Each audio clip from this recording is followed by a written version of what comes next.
Actually, nalaman nga niya to kanina kasi binuksan niya yung bag ko. Tapos nakita niya yung birthday hat. Halika dito, dali. Birthday mo na.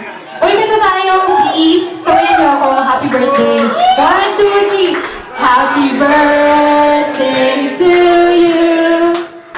Happy birthday to you. Kuya Aris, like, ayun. Happy birthday, happy birthday, happy birthday to you. Alam mo, di pa ako surprise. Masang, hindi pa. Ayan. Blow mo na yung gano'n. May wish ka ba? Sa isip mo na lang. Wala na eh. Wala na akong maisip. May wish eh. Nasa akin na lahat eh. Ay, may iPad na ako.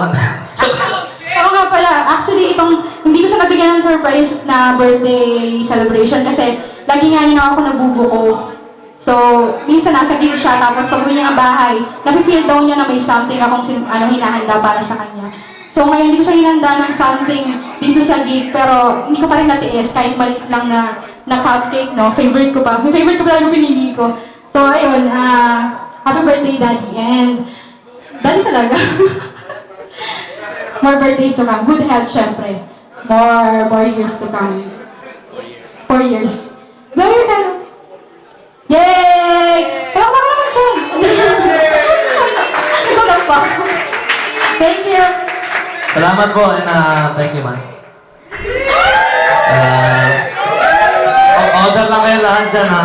Basta hindi na magkakakilala dito.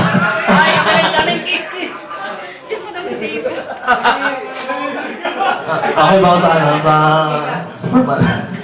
Hey guys, enjoy lang ni Third Side Comment. Thank you man. Thank you, Kuya Aris, Sir Harry, and everyone sa Blue Nights. Thanks so much.